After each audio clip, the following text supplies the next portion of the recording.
Hi, welcome to this week's edition of the Blues Talk. We're getting John Dave and myself. We're going to look back over Ireland's poor performance against the English Saxons and, of course, preview the Six Nations, which starts this weekend. So, boys, this is my favourite time of the year. Yeah. We've got the Six Nations, the best rugby competition in the world. First taking blowjob day myself, but carry on. Well, anyway, we got off. Six Nations comes around more regularly than that for you, Dave. Well, we got off to a 4 start last Friday against the English Saxons. The Wolfhounds beaten 9-18. Pretty disappointing game.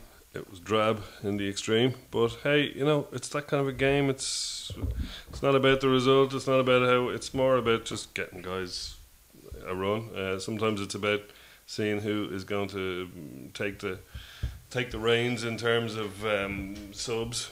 Other times it's just about getting guys game time, like Sean O'Brien, Ian Henderson, which, you know, both success there anyway.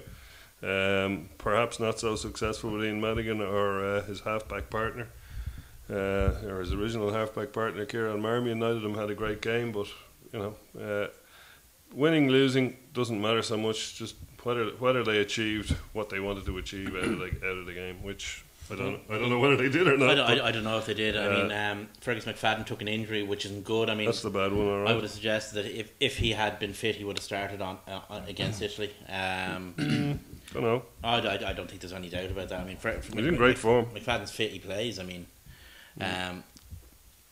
Madigan was very poor. He seemed to be contriving to play himself off the team. He's doing his very best. I mean, Tomas O'Leary in the run up to the last World Cup seems to be his role model at the moment. He's playing very poorly. I mean, okay, he got his goal kicking right. On a tricky enough night for goal kicking. He had a shocker with the boot the previous week, and then this week he. But like, Marmion didn't do so well either. No, but if Jackson was fit, and then Sexton's going to be back into the squad presumably after the Italy match. Hope so. Fingers crossed. Like, Madigan's be struggling to get in at 23. Madigan. I would suggest Madigan will always get into the 23 for the reason that, you know, Schmidt has said. I mean, Schmidt has said that Jackson's my number 2 out half, but he's no use to me unless he starts because he only does one position, whereas Madigan covers a couple of positions, so he's more useful on the bench. If Jackson was fit, he'd start. Now I don't know who's going to start, but there's going to be McKinley. McKinley has had the advantage. Or what did I say? McKinley. Keatley has just another Leinster graduate. That's all. Keatley's had the advantage of invisibility to a certain extent. Like he hasn't. Fitzgerald. Yeah, to a certain extent. Yeah, he hasn't been able to make a mistake in that match, so that's automatically put. I mean, as things stand, you really have to say Keatley is the least out of form of the two. I don't know. Will he get past Joe's obvious liking for Madigan? And you know, if Jackson hasn't been there, he's been there every single time. Has Keatley got ahead of him for Ireland ever? No. You know, so yeah, international rugby's a bit like that. It's hard to get out of a jersey sometimes, as well as getting into it. You know, getting into it can be very hard, but getting back out again can be equally hard. There's a few selection calls that could be maybe controversial. I can see him with whether he starts Keatley or Madigan. I can see him putting Darcy outside. Just call me stupid, but Darcy is not in very good form, as we all know. But and didn't play particularly well the other night either. He's got the experienced head in between. You know, we've got a maybe returning to form Conor Murray. We've got either Madigan or Keatley, and then we've got Robbie Henshaw outside. That's a lot of inexperience. And Jared Payne. Well, I can't see him leaving Henshaw out. So he's either going to play Henshaw and Payne. He started those two lads against South Africa, and presume does that mean anything though? I don't know, but he did start them against South Africa, and then Payne got injured, so he couldn't select him again. I don't know whether it does, I haven't a clue, but it's great to have these many options. You know, it is good. Like this time last year, we were saying, what are we going to do when Drico goes? Yeah. And I mean, he has options. I don't know if Payne and Henshaw would certainly be. It'd be defensively solid and sound. I'm not sure if it would play the kind of rugby that Joe wants to be played. I think I think it'll be Henshaw. The question is who else? I mean, did Keith Earls do himself any favours really? He made 1 or 2 good breaks, but he was also he was pretty responsible for both tries. The old as well. media starting to ramp him up a bit now. You know, but I mean, he was the only Irish back who looked anyway competent with the ball in hand. Yeah, but he was also the least competent back on display without the ball. He made 1 blunder, maybe 2. Yeah, and they cost us the match. I know. And there you go. And everybody's going to go back to the time he let Tuilagi in. That lost us the game against England a few years ago. I mean, that was a different. The past is a different country, as they say. But it's in people's minds. Always seems to be colouring people's thoughts when it comes to Mr. Earls in the centre. You see, the question is, he's not a centre. I know that's the thing, and everybody agrees with you there. It doesn't do him any favours to be constantly discussed as a potential for centre because he's not a centre. I mean. He's a very fine winger. If people were talking about Keith Earls in the wing, I wouldn't have an issue with it. I mean, that'd be fine by me. Would he get past Zebo for the wing spot? Oh, I'd have him. I think he's a principal player compared to Zebo. Much better, far superior player. Mm-hmm. Will he either get past Luke? Is the question. That was my next question. Luke might have done himself a favour by having a bit of a stomach again, bug. like he. I wonder why they playing. Like I would have played them the other way around. I would have played Luke in the centre and Earls on the wing. I'd say they were going to swap around. Joe wants to see exactly what he has. I mean, how many chances has he had to play? He knows what Luke Fitzgerald can do, and he's seen him play centre and wing. That game is meaningless. He hasn't seen Keith Earls in the centre. That's the first game Keith Earls has played for. If we had won by 100 points or lost by 100 points, I mean that match is absolutely meaningless. Yeah. So I guess you're right. Like if he had slotted in Earls, didn't really matter where, just to see how he goes. As you said, play him in what he might perceive as his best position, keep him mentally tuned in, say, well, I'm still in contention for 13. See, Joe might be looking for something. He might start Keith Earls there. I mean, no, and say, okay, did it work? No, with the patent, obviously it didn't work. But Joe might have seen something that gives him, because he might be able to fix whatever's wrong with Earls as a centre. You never know. And he might be thinking, okay, yeah, I can work with that. He's got A, B, C. All I have to do is give him D, and he'll be fine. So he could also be looking at him for the wing spot, like you say. But I mean, if I were picking the team with the players we have available, I'd have Earls in on the wing. I'd have Earls and Bow as my wingers. I'm not sure. Again, will anybody have done enough to get the same theory? It's hard to get out of your jersey. Dave Kearney was played superbly last season. He's a very underrated player by especially a lot of other non-Leinster supporters. But he did play very well last year when there were injuries. He did, and he was the man in control of that jersey up to. And he played very well when he came back into the Leinster team as well. I mean, it was only obviously the injury that he got sustained in the game against Wasps, but he was playing very well up to that point. He's in the squad though, wasn't he? He's in the 38-man squad. But it's hoped he's back. I mean, when you consider we're going into this match without either of our wingers from last season, from the championship winning team, neither of whom were favourites to take those positions at the start of that tournament. So it shows the strength and depth. I mean, we're talking about Earl, Zebo, Fitzgerald. 3 Lions, and they're how far down the pecking order in terms of that position. So. It shows the kind of strength we have. Well, also it seems that it even more than normal in the sport of rugby, in Joe Schmidt's rugby teams, there's no player that's more important than the system, and it's all about the system and implementing the plan, implementing the system, and whoever can do that best might not be as talented a player as the guy who isn't. And the thing about last season was that system changed on a weekly basis depending on the opposition that we were facing. Yeah. Like, and it will do again this year. And presumably it will, of course. But that's the amazing thing about that display last year was it was totally.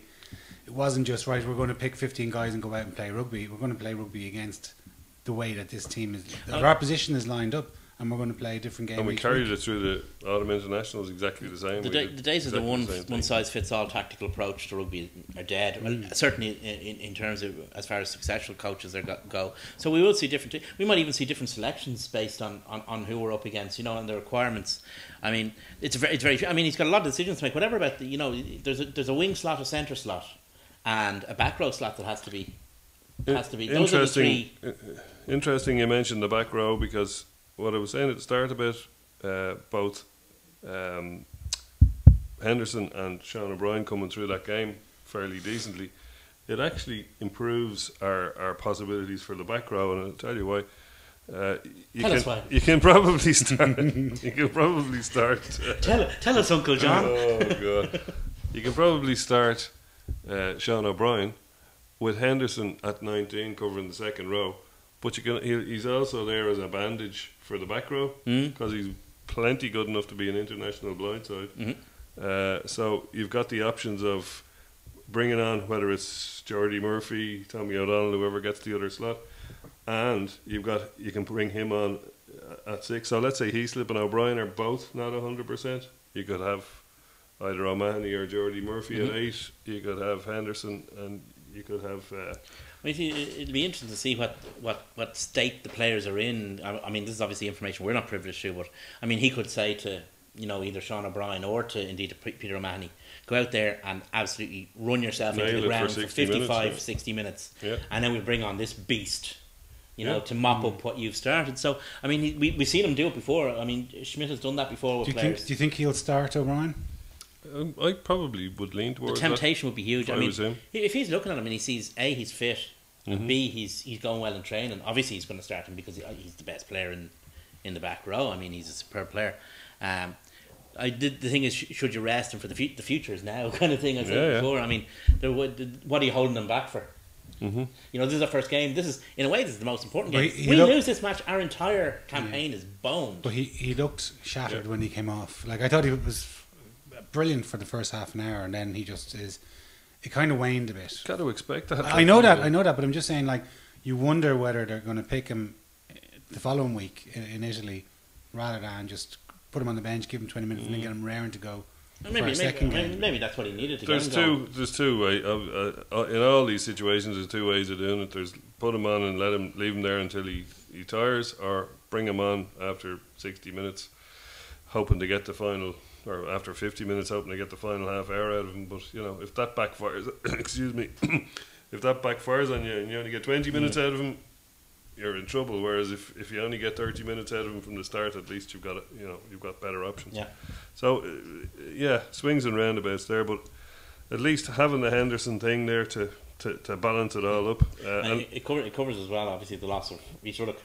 Yeah, absolutely. Well, so it does give you options. Yeah, I mean, the questions are really at 7, 10, 13/14, and not so much a question as a more of a debate on the tight head side.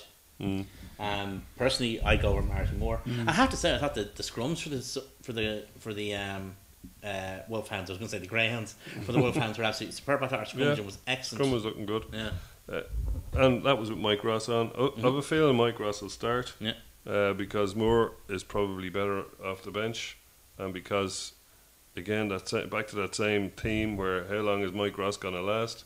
If you start him, you'll find that out, and you can bring if you bring him on with so many minutes to go, you might not get as much out of him. He's not an impact player either. He's a solid scrummager and a guy that you look to. As Italy more than any other team, it's not the kind of team where he's going to have to be tracking his opposite number all over the park as he tries to run him around the place. Italian prop forwards tend to be fairly sedentary, apart from Castro, really. Who will probably play? Will he? Yeah, possibly. Yeah, probably will play. Yeah.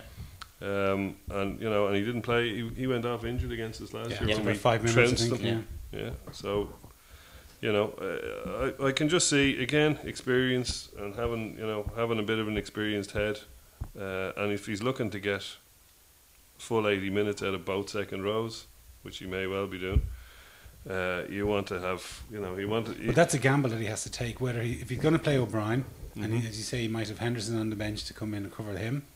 Then you might be compromised a little bit with your second rows. Exactly. And are you going to play Paul O'Connell for 80 minutes in this game, knowing that there's bigger fences down the road? Well, a week down the road, and you've got a fitter Henderson, a fitter O'Brien, and a fitter O'Connell, probably. But you're gonna retired to O'Connell, I'd say. Yeah, but you can look to O'Connell and Towner the following week and rest one of them and bring in, because you might not need the flexibility with Sean O'Brien. He'll be that week, he'll be another week fitter. So, might be the way. Obviously, you're going to see Jack McGrath and more than likely Rory Best, Sean Cronin on the bench. There's an outside chance you might see Cian Healy on the bench because He mentioned in an interview during the week that he was kind of targeting the Dragons game, but he's been included in the squad. Yeah, I'm surprised. And it's the squad for the first 2 games. It's not. We might play him later. This is a squad. But they could draft in anyone, like it's, you know what I mean. It's quite arbitrary. But I mean, Cian Healy would. He is the kind of guy who doesn't. We said it before. When Cian Healy comes back, he starts and he's fine. He's not one of these guys who has to ramp up. I mean, he likes to hit the ground running. Now, I wouldn't start him. No way would I start him. I'm not saying that. What I'm saying is he's a guy you don't have to manage all that much. Can you imagine, though, being in an Italian pack that's kind of just starting to tire a little bit on 60 minutes, and on trots Marty Moore, Cian Healy and Sean Cronin. And Sean O'Brien. And, well, whether Sean O'Brien is coming on or off, but those guys trotting onto the field when the game started to open up, is going to be... You can't take a risk with the back row against Italy. I mean, it's a home match, so Glory Boy will be playing well for a start. I was waiting for you to get ready. But I mean, it's true. I mean, that's what he does. I mean, it's the kind of game that his media manager likes. The man who is a fabulous player everywhere outside this little bubble around Dave's head. Show me the medals. Show me the medals. Well, stick him in the French team or the English team and see. You might see a view. Anyway. Actually, stick me in the French team. But and Italy, the one area where Italy are strong is in the back row. You know, you don't want to be taking a risk with the Italian. Italy have always had decent back rows. Yeah. I mean. Well, they'll try and batter us up front anyway. Yeah, that's their game. That's their game, really. I don't think it's. Do you boys might know what is the breakdown of, say, Italian and non-Italian club men in the Italian squad? Would you? They've a lot. They've Kiwis. I know they. No, I don't mean like where they were born, but like currently playing with it for either Zebre or Treviso or non-Italian. Like I know they lost. Like both Italian clubs lost a shed load. I think it's pretty much 75%, 25%. A lot of them playing for Leicester. And out of the country. No, 75% in the country. Most of their players are still playing for Zebre and Treviso. But they do have a considerable more than they had until recently. But they're not playing as dispersed as they were. I mean, there's a cadre of them. They're keeping them all in Leicester. 5 went to Leicester. Yeah, there's a cadre at them at Leicester. But most of them are still playing for Zebre and Treviso. I mean, I suppose we'll know when we see the 23 named and we can go down through them. I mean, Brunel has been his last season. Has been surprisingly quiet this year. I mean, he was quite noisy last year and the year before, and this year he's been very, very quiet. Maybe he got I think he got a bit of a shock last year. The year before was a great year for them. But last year was a disaster. They won 2 and lost 3 in 2 years ago. But last year, like they got off to a bad start. Do you remember I think Scotland got a last minute or last few minutes dropper. Right, and it seemed to, and then they were hammered by England and Ireland. Yeah. So they kind of got off to that really crap start, and it's impossible to recover from that. And it's like we say, tournaments or Six Nations, as much as anything, is about momentum. You know, you start well or you start badly, and it goes. You can either go up or down. They went down, and they went down very fast. I mean, the question is, where are Italy? I mean, are they anywhere? Well, that's what I wanted to ask you. Like, I mean, has the Six Nations experiment, like it's 15 years old, has it really worked? Like, they've won the wooden spoon 10 of those 15 years. You know, like they rarely, like they always, for the first couple of seasons they were beating either a Welsh team or a Scottish team, but both of those teams were in disarray in the early noughties. They've now then only they kind of beat not France a England. couple of times, yeah. So, but they kind of managed to raise their game. They're a bit like Connacht, insofar as raise their game for one big match or maybe 2 season, but just kind of have the consistency for the rest of the year. The thing about them is that you know, they are a team that can only really target 1 or 2 games a season. I mean, that's the resources they have. Is the record? I mean, other teams in the Six Nations have had equally bad records. We can't really throw mud. I mean, if you go back a decade before, we weren't too better. We were the whipping boys. We had record. I mean, we had a record that poor, and people were talking. Do Ireland have anything to add to the Six Nations? Wales have had records like that. Scotland, until recently, were that poor. France have had periods where they've been that poor. I mean, even England in the early 70s, you know, they weren't very good. They showed up though. But they showed up. But the thing is that they weren't very good. I mean, even England. I mean, this behemoth that we see now. So I mean, it can be cyclical. I mean, Italy had a good team before they came into the Five Nations. Ironically, now that was a while ago. But if they had one once, they can have one again. But surely this must be the perfect opportunity for rugby in Italy now. I mean, like, been saying that for years. I know we have, but like, take it. I was just listening to on a podcast there the other day, and they were talking about AC Milan want to move out of the San Siro because they're getting 20,000 in the stadium, and you know they've no money, and like this is the heartbed of Italian rugby's up in the north. I think they missed their chance. I think 2, maybe 3, maybe even as much as 5 years ago, in the aftermath of Calciopoli, the Italian football corruption scandal, they had a chance to make inroads. There was a feeling in Italian football that amongst Italian football supporters that the game was corrupt, that what they were seeing on the pitch had little enough to do with what the results that were coming at the end of the match, and they were also a bit fagged off with the diving and the rolling around and epitomised by their prime minister, who was caught in a scandal that owned the biggest club. But they cleaned up to a certain extent. They cleaned up the corruption as much as it's ever been clean in Italy. And they cleaned up the on the pitch stuff as much as it ever is clean in Italy. But Italian rugby never took advantage of it. Italian rugby's always held itself apart from soccer and been very snobby about it as well. And I think that maybe they were a bit too snobby to try and attract soccer fans. I mean, we don't want that sort. Yeah, you do, actually. You do want that sort. You want lots of them. They got money. Yeah. And I think there was that. I mean, we met Italian fans. I remember you were playing a Grandad's match in Lansdowne for Lansdowne, you dirty traitor. And you were playing an Italian team. We're talking to some of the guys, if you remember, outside, and they were very. I mean, it's not an uncommon attitude in rugby to be quite snobbish about football, but they're beggars. They couldn't afford to be choosers about who came to watch their games, but they were being picky about it. You know, and I think that I think there was a boat, and I think they missed it. In general, though, the Six Nations historically has always been a tournament that people can, results can get thrown up that don't make any sense. Like A beats B, B beats C, C beats A by 50 points. Then, you know what I mean? It's just teams that you think are rubbish go out and beat one of the top teams, and vice versa. Because we've got these mad rivalries, like the Welsh really dislike the English. And the English really nothing the Welsh. They don't think much about them. But then, you could have a crap Scottish team, and I remember I came out of a match. All the English newspapers, are writing about, in the Six Nations build-ups, they're all writing about the games against Ireland, the game against France. They're playing Wales on Friday. They haven't even mentioned it. Well, I think they might get a bit of a shocker because Wales have all of their players fit. There's hardly anyone in Welsh rugby who's injured. But you were right about the rivalries. There are huge rivalries. I remember. I'll just tell you a story. I remember I went up to Scotland for the match against Scotland in 1991. It was the same day that one of the best games of rugby was ever played. England played France in Twickenham, and the winner of that game won the Grand Slam. So when we were coming out of the match, our game was a fantastic game. Brian Smith was running the ball behind his line. We were narrowly beaten by about 5 points. But anyway, when we were coming out of the match, all these Scottish dads, we were going back to their clubhouse, and we said, where's the best place to go, and so on. And they were saying, well, listen, we're not going out now. I said, why not? He said, we just heard the result of the England-France game. I said, yeah, so France won, or England won. And they said, yeah, well, he said, the man from Scotland said, well, we you boys just dislike the English. We actually hate them. So we could not go out and celebrate our victory because England won the Grand Slam. We've had 80 years to get over them, or whatever it was at the time. They chose not to. Yeah, well. Well, you see, you have these regional rivalries within the UK between England and Scotland and Wales, and then you've Ireland thrown into the mix as well. But it does lead to this huge kind of inconsistency of result, no matter how that's what's how good great about the tournament. That's what I'm saying.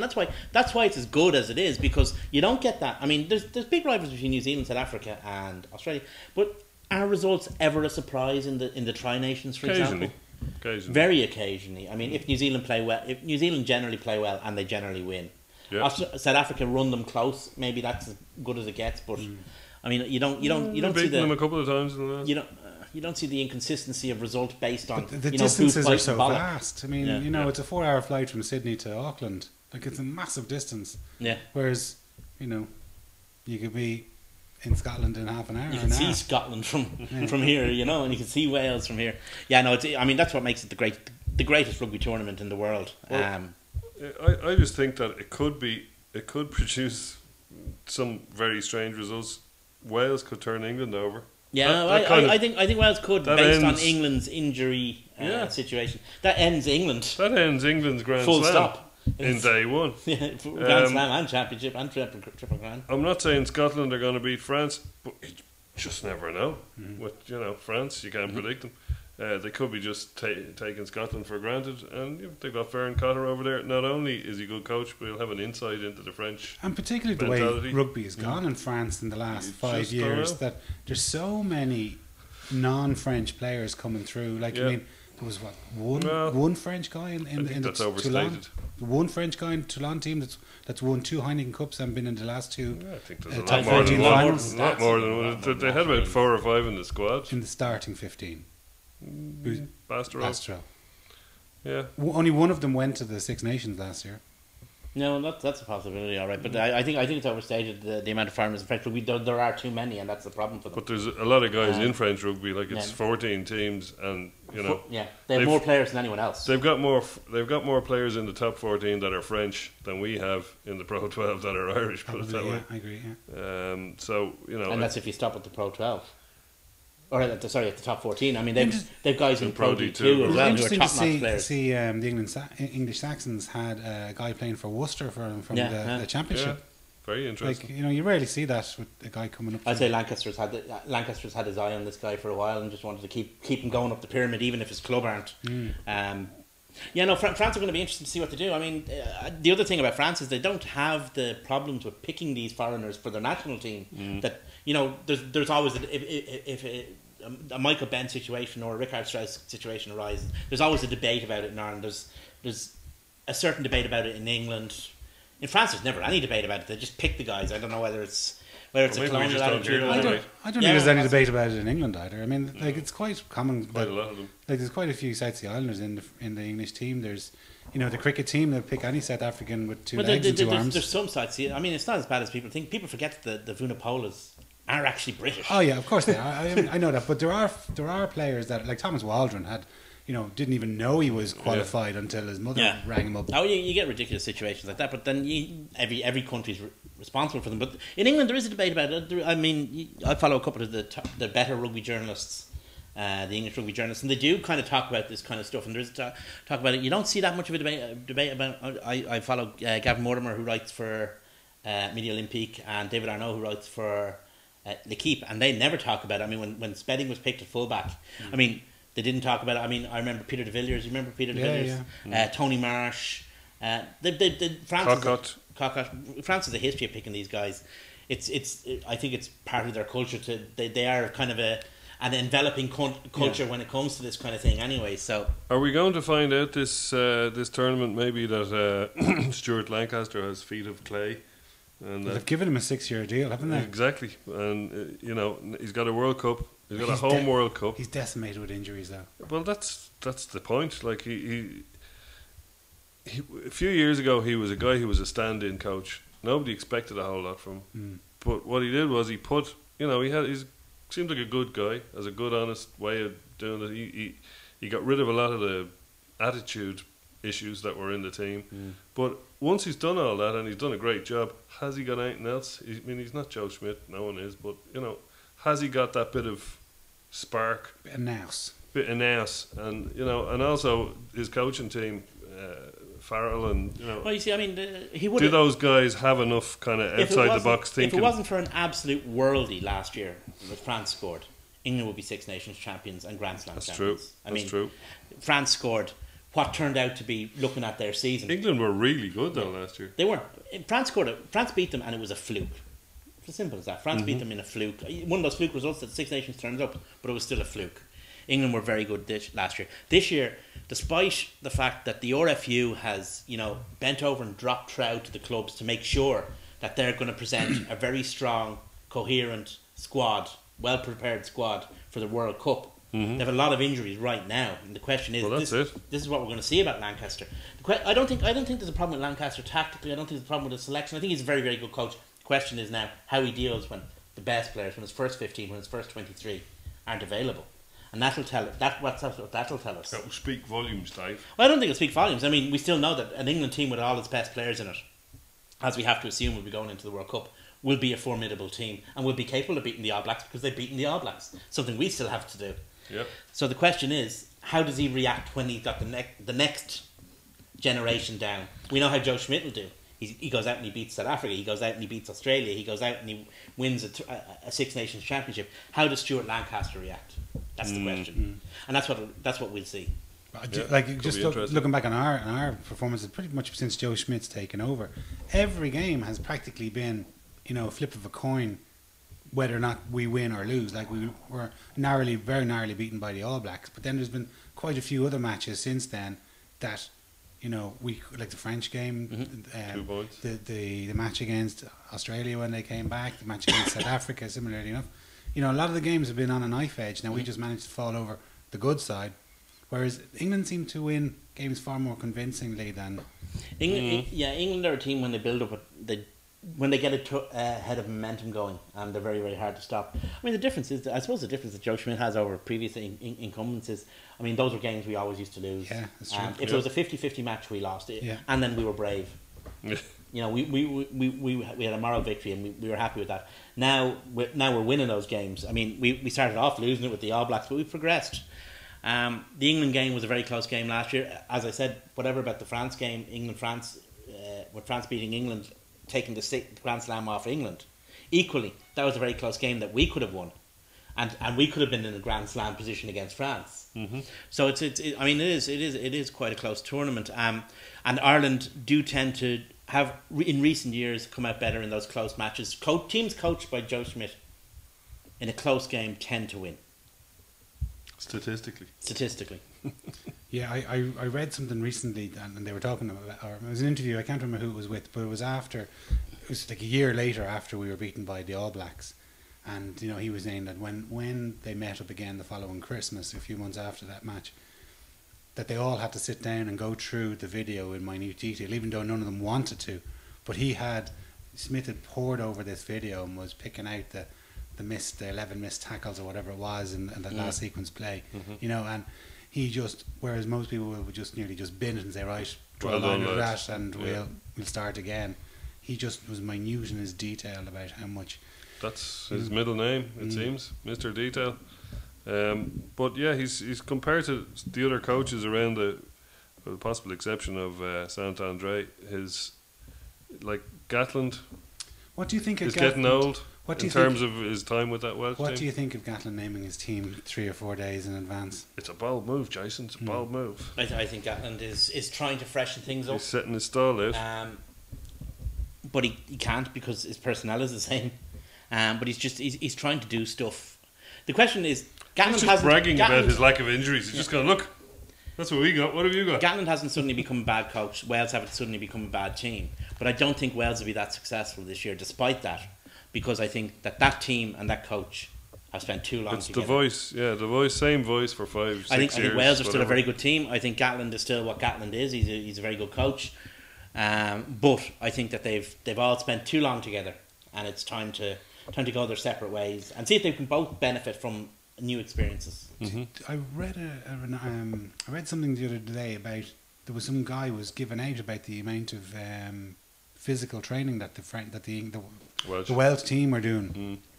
Said that they're nearly going just doing physicals all the time, like, and because he gets them in shit condition from the. But you wonder regions. how beneficial that is to a player like. Well, I'd say it'll be very beneficial to them come September. Possibly. I mean, we don't know what Gatland's goals are. We don't know if maybe Gatland's goal is, I don't care about the Six Nations. Couldn't give a rat's ass. I should name the team. I don't care. All I care about is the World Cup final and Wales being in it. Maybe that's what his plan is. So maybe that's why the trains are heavy. We don't know. And then you've got Sant Andre with his issues of madness, and of having the top 14 still going on last week. I mean, he's only getting the players on and it was Tuesday. I don't know if you saw. Did you see any of the top 14 games? The conditions in France were. They didn't. Now there was a lot of players were excused duty last weekend by their clubs. In fairness, but any who played would have been knackered because every pitch looked like a quagmire for whatever reason. The pitches were just muck last week. So yeah, he's got his issues. He's going to have to hit the ground running. At least he's got Scotland to. Is it early home or away? They're at home. France are at home. Well, then you've got to You've got to have them heavily favoured against Scotland. But Scotland seemed to do very well in that fixture. And it goes back a long time when France were almost were unbeatable. Even still. Scotland have always done well in Paris, yeah, you're right. And Scotland have a very, very good coach now. And they have, confident players who've gone well over the last thing. And they had a very reasonably successful autumn series. Yeah, by Scottish standards. By Scottish standards, yeah. If the French are caught napping, it is a possibility. But, France have to be still massive favourites no matter what. If you're going to catch France from the hop, they could play Bastro at loose head prop and they still win the first game. The thing with France is, they have a tendency to, as a tournament. I say this every year, and it's never less than true. As the tournament progresses, France tend to fall into their best team by the last game or two. Mm-hmm. So if you're going to catch them, if there's a bonker selection out there, or you're going to catch a dodgy selection, a 50-50 choice, and take advantage of it, it's going to happen first game, maybe second game. And they always seem to pick us, they'll get us, like they had their best game for probably under the entire San Andreas reign against us in Paris. When they had their best team at that stage, they did. They kind of fall into that. Luckily, it wasn't good enough. Did you see the news about Demoulin? No. Demoulin has revealed who his father is. Oh yes. Did you see that? Yes. His father is Marc Session, the former French great. It's no exaggeration to call him a great and unfortunately a convicted murderer. But that was a bit of a shell shock on Monday morning when I read that. Missed that one, Dave. Missed that one. But I was watching some of their players. Some of their players are playing very well, but it's hard to know. There was a big battle between Lamorat and Ficou. It was billed as such anyway. When Toulouse played Castres. And Toulouse came out on top marginally, but it wasn't a very good game. I watched most of the game, and it was very poor. And both centres, if it was one against the other, I'd have picked neither. It was a low scoring game, too, wasn't it? 16 or 13-9 or something like that. Yeah, it wasn't great. 13-7. Well, let's turn our attention back to the Ireland match against Italy. There's 82,000. The stadium has been renovated, and there's going to be 82,000 at it. Was it a sellout? I believe so. Yeah, near enough. Yeah. And there's all sorts of statistics coming out. Obviously, the Six Nations Committee are trying to flog the just like the golf going to Sky. But they're obviously trying. One actually, just in terms of the television rights, one thing about the golf going to Sky is it frees up an awful lot of BBC's money for retaining the Six Nations. That's true. But they're apparently, because ITV have lost Champions League to BT Sport, ITV are apparently going to be taking a serious interest in rugby because they've an awful lot of spare money sloshing around now. So it could be, but anyway, they're coming out with all these statistics saying that there's a 97% the seats are filled in the stadium for the Six Nations, and it generates a couple of billion every 4 years and so on. But anyway, turning back to our game, let's go through the team, the starting 15 for how we like. I think we're going to go with Marty Moore. Yeah, I would agree with that. Yeah. Best. Yeah. Oh yeah. Jack McGrath. I think I'd probably have Ross personally, but okay. Well, in terms of what I would go personally, I would go with Moore. I think he'll start Ross. That would be. So it's kind of like what I would do and what I think Schmidt would do. I'm just surprised that they haven't played him, Ross. So he seem to have hardly featured for Leinster. I might put Ross on just for the first half, and then throw Marty Moore out after 40 minutes and. No man loves changing a front row like Joe loves changing a front row en masse usually. He loves it. He loves it. Gives him a warm feeling in his pants. I don't think there's any questions as to who'll be in the second row because there's 3 fit second rows in the country pretty much. And Ian Henderson is probably going to be the one at number 19. Well, Mike McCarthy got a bang on his head again. And it depends on how he goes through return to play. Yeah, I think he was lucky actually not to get binned for that. Maybe they took him off. Because he went in there with no arms. No, he did wrap the arms. It's just that before he got them fully around, he banged his head off the other guy. It was it was a brave but idiotic tackle. Yeah. So no surprises there. Back row, 2/3 of it is fairly obviously going to be O'Mahony and Heaslip, unless Heaslip has one leg and half an arm. He'll be playing. Who's going to join him? Is it going to be probably Jordy Murphy as his nose ahead of Tommy O'Donnell? Based on nothing much other than Joe's previous selections. So it's either going to be Sean O'Brien on the bench with Jordy Murphy at 7, or I would personally have Sean O'Brien starting with Jordy Murphy at 20 on the bench. So you can come on when Sean O'Brien tires, or You know? I would agree with that. I would start O'Brien and have probably Murphy or O'Donnell. It depends which one. I'd say it'll be Murphy again as well. And again, for the reasons you say, I think the balance of the back row. Joe likes that balance of the back row. I mean, Chris Henry isn't a traditional groundhog either. He's pretty good in the day. He's good on it, but he's not that traditional style of player. Tell you what, he's not a traditional link man. No, as he couldn't run fast enough to catch any of the backs. But it seemed to work well for Joe, and he tried to maintain that balance. I think that's what Murphy does. I mean, he's a similar style of player, a bit quicker. So I think he'll start with Murphy. He does offload. He does, yeah.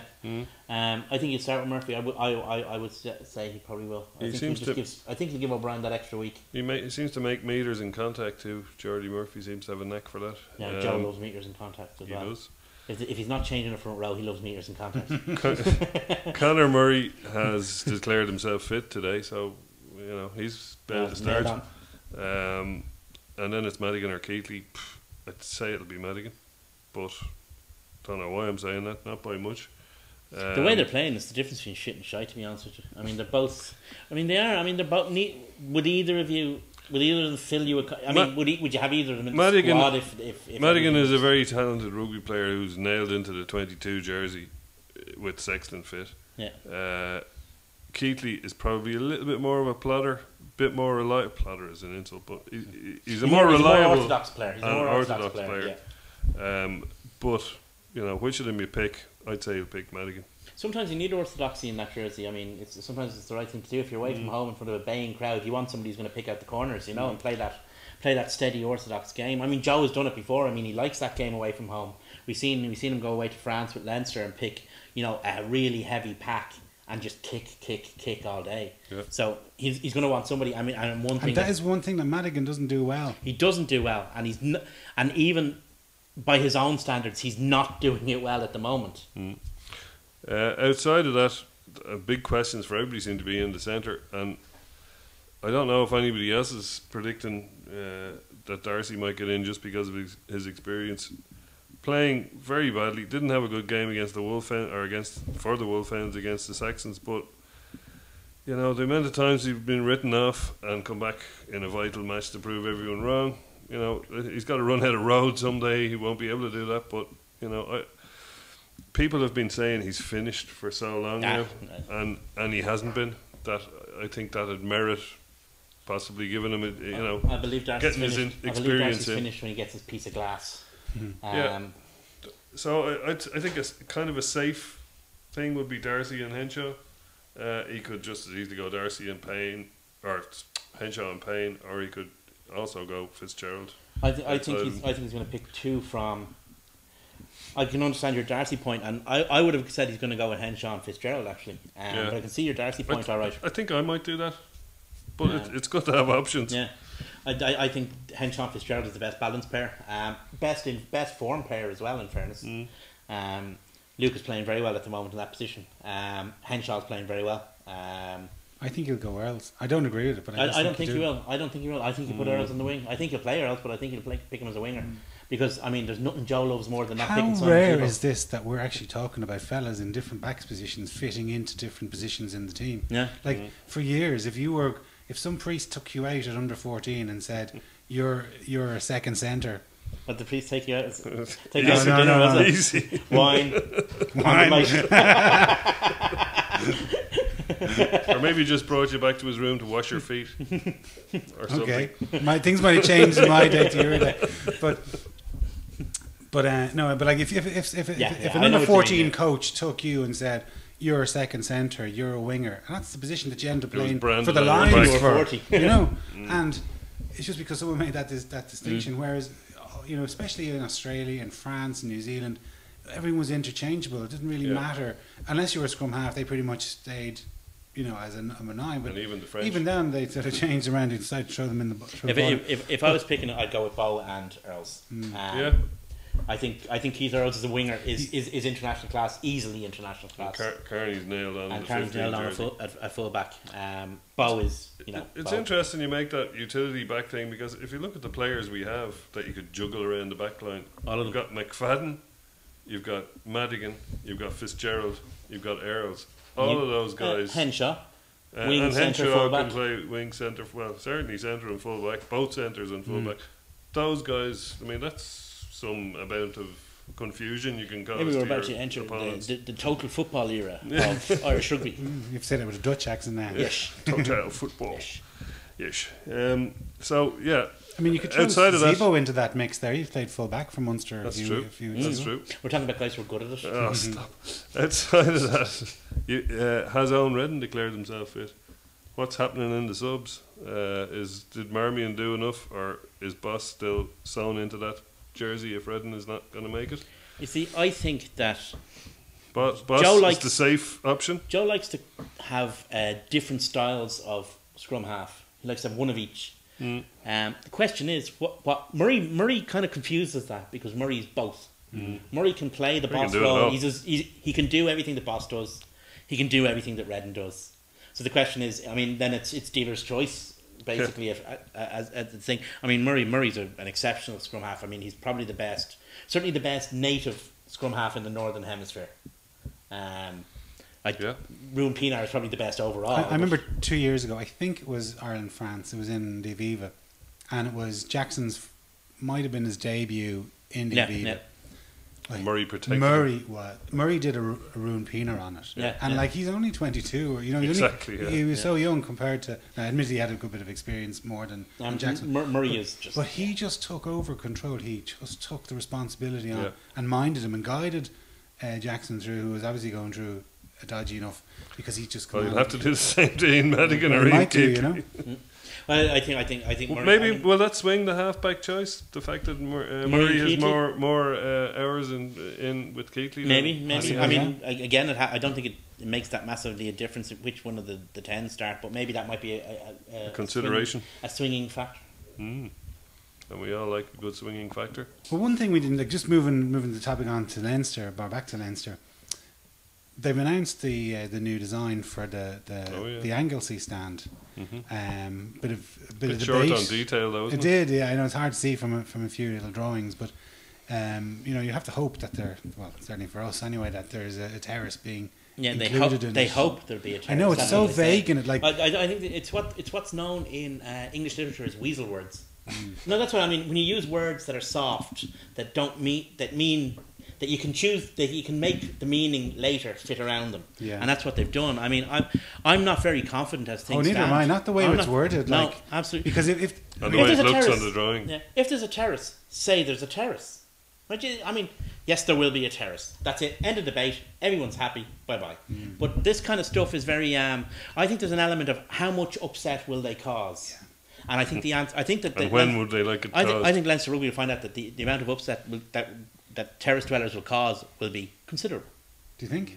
Yeah, I think the terrace has done its bit for Leinster Rugby over the years. I mean, not any more than any other part of the ground, but it's done its bit, and I think it's disrespectful, and I think it's cheap, to just dismiss that so quickly. But they can make the excuse. They can blame the RDS on it. Like, they have a great out. Like if you were building Thomond Park, like that was built, as a rugby stadium by a rugby organisation, whereas the RDS own the facility. There is no out, because it's a new build, which means that they have all the new technologies in terms of safe standing and conversion from standing to seating. I appreciate that, Dave, but at the end of the day, it's the owner of. We just are tenants there. It's the owner of the facility will say, well, actually, we wanted a. Well, then Leinster Rugby can say that the RDS wouldn't let us have a thing. I mean, that would be great for tenant landlord relations. But there's no reason why they can't say that there's going to be a terrace there.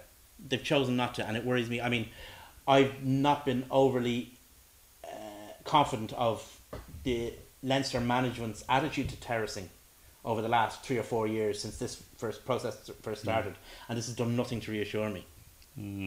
I mean, I guess they're thinking, well, it's a large chunk of space that we might be able to get more money for if we put seats in there. But people in terraces generate more income for stadiums than people in seats.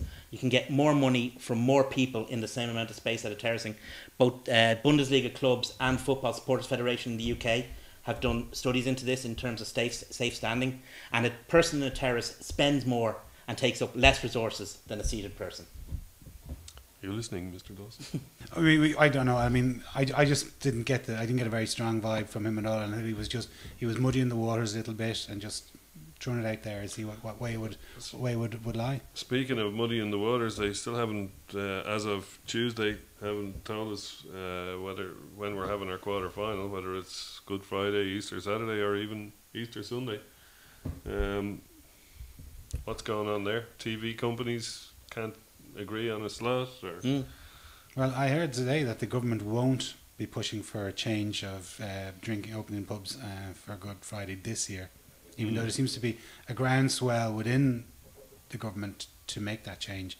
They said, now admittedly it's 6 weeks away, they said that they didn't have the time, didn't have the time frame to make that adjustment. It's hard to see the game called on any other day than Saturday. In fairness, there's also, I mean, not to get political about it, but the government is going to be taking a few belts of the crozier this year already. You might decide that this is one to leave, wait until the bruises heal until next year before it takes a belt over this one. I mean, they've got a couple of referenda and stuff coming up, so it would be crazy to have it on Good Friday. I mean, the one country where, it would be crazy to do. I mean, I wouldn't put it past them, to be honest with you. I wouldn't. I mean, well, it's whatever fits into their TV schedule. If there's a big load of soccer matches on the Saturday, you got to think, well, they're gonna. Yeah, well, that's it. You see, that's the thing. I mean, we could end up playing on a Friday and having 1 or 2 pints in the stadium, and then walking home with that sense of when you leave a stadium early and you haven't had your full quota of alcohol. There's always a sense of incompleteness about it. I'm sure you have a big you have a party back here, won't you, Dave? Always go. We're all invited to Dave's house. You aren't after the game. Well, anyway, it's interesting. I have enough problem inviting these guys over once a week. Well, anyway, boys, thanks a million for your time. Thanks a million for watching. Cheers.